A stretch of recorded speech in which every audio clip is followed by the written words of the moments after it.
ইসলামের পথ থেকে কোন ইমানদারের ইমান যেন হরণ করতে না পারে। সেটা যদি করে, আর তারা যদি আমার নবীর ইজ্জত নিয়ে, আমার নবীর খতমে নবুয়তের সিংহাসন নিয়ে টানা হেঁচড়া করতে থাকে, আমরা সব সময় নীরব থাকতে পারবো না। আমার এই কথার পরে 1 মাস পরে আমরা আবার সংবাদ দিব যে পঞ্চগড়ে কাদিয়ানীদের দ্বারা দায়েরকৃত মিথ্যা মামলাগুলোর কি হলো। 1 মাস সময় দিলাম, কারণ আমরা অতি তাড়াহুড়া বিশ্বাসী না, যৌক্তিকভাবে সকল কাজের সমাধান করতে চাই।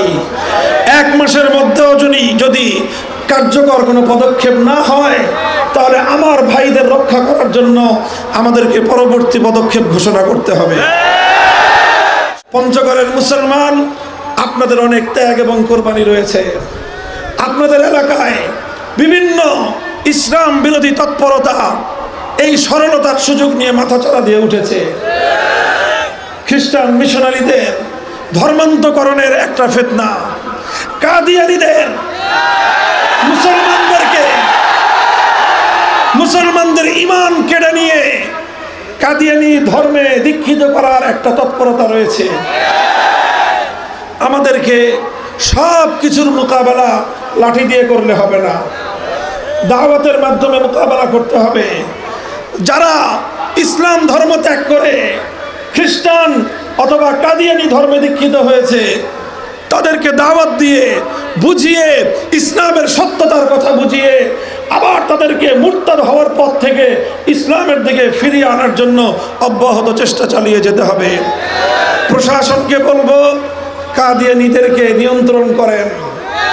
তারা যেন আমার কোনো সরল প্রাণ মুসলমানকে তাদের দারিদ্র্যের সুযোগ নিয়ে, দুর্বলতার সুযোগ নিয়ে ইসলামের পথ থেকে কোন ইমানদারের ইমান যেন হরণ করতে না পারে। সেটা যদি করে, আর তারা যদি আমার নবীর ইজ্জত নিয়ে, আমার নবীর খতমে নবুয়তের সিংহাসন নিয়ে টানা হেঁচড়া করতে থাকে, আমরা সব সময় নীরব থাকতে পারবো না। এখানে আমাদের বাইন্ডিংস আছে, এখানে আমাদের সীমাবদ্ধতা আছে। দয়া করে এই কথাগুলি বুঝবার চেষ্টা করেন। আর আমাদের অসংখ্য ভাইয়েরা কাদিয়ানীদের মিথ্যা মামলার শিকার। দয়া করে ফ্যাসিবাদের আমলে দায়েরকৃত অন্য সকল মিথ্যা মামলার আগে পঞ্চগড়ে কাদিয়ানীদের দ্বারা দায়েরকৃত সকল মিথ্যা মামলা প্রত্যাহার করতে হবে। আমরা শান্তিপূর্ণ দাবি জানাচ্ছি, এবং আমি আপনাদের সকলকে বলছি, আমাদের নির্দেশের বাইরে গিয়ে কখনো আপনারা উত্তেজিত হবেন না। এই দেশ আমাদের, আমরা এদেশে ভাড়াটিয়া হিসেবে থাকি না আমরা এদেশে বাড়িওয়ালা হিসেবে থাকি। কাজেই ভাড়াটিয়ারা যে কোনো সময় যে কোনো এলাকায় গন্ডগোল বাধায় দিয়ে পরের দিন ভাড়া বাড়ি ছেড়ে আরেক জায়গায় চলে যায়। কিন্তু বাড়িওয়ালা, তার কিন্তু মনে রাখতে হয় যে আমার তো এলাকাতেই থাকতে হবে। কাজেই এলাকায় শান্তি শৃঙ্খলা রক্ষা করার জন্য বাড়িওয়ালারা যতটা তৎপর হয়, ভাড়াটিয়ারা ততটা তৎপর হয় না। কাজেই আপনারা পঞ্চগড়ের ভাড়াটিয়া না বাড়িওয়ালা? আমরা বাংলাদেশের ভাড়াটিয়া না বাড়িওয়ালা? আমাদেরকে দেশের শান্তি শৃঙ্খলা রক্ষা করে চলতে হবে। সংখ্যালঘুদের তাদের জান মাল ধর্মীয় নিরাপত্তা নিশ্চিত করতে হবে। আমরা দেশটাকে বিশ্ব দরবারে দেখিয়ে দিতে চাই যে বাংলাদেশের মুসলমানরা সাম্প্রদায়িক নয়, বাংলাদেশের মুসলমানরা সংঘাত প্রিয় নয়, বাংলাদেশের মুসলমানরা ইসলামের উদার নীতিতে বিশ্বাসী এবং তারা সকল ধর্ম এবং মতের ধর্মীয় যে অধিকার ইসলাম প্রদত্ত সেটা বাস্তবায়নে বিশ্বাসী।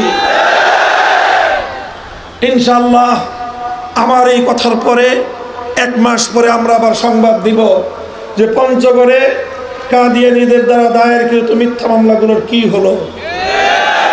1 মাস সময় দিলাম, কারণ আমরা অতি তাড়াহুড়া বিশ্বাসী না, যৌক্তিকভাবে সকল কাজের সমাধান করতে চাই। 1 মাসের মধ্যেও যদি কার্যকর কোনো পদক্ষেপ না হয়, তাহলে আমার ভাইদের রক্ষা করার জন্য আমাদেরকে পরবর্তী পদক্ষেপ ঘোষণা করতে হবে। সংগ্রামী সাথী ও বন্ধুগণ, দীর্ঘ সময় জুড়ে আজকের এই পঞ্চগড় জেলা স্টেডিয়াম মাঠে আপনারা লাখো জনতার যে বিশাল জমায়েত করে একটি ইতিহাস রচনা করলেন, আমি বাংলাদেশ খেলাফত মজলিসের পক্ষ থেকে আপনাদের সকলকে সেজন্য অভিনন্দন জ্ঞাপন করছি। কষ্ট স্বীকার করে এখানে এসে দীর্ঘ সময় পর্যন্ত আমাদের বক্তব্যগুলো শুনলেন। অনুরোধ থাকবে, বক্তব্য শুধু শুনে নয়, বরং হৃদয়ঙ্গম করে দায়িত্ব বুঝে নিয়ে যার যার ঘরে ফিরবেন।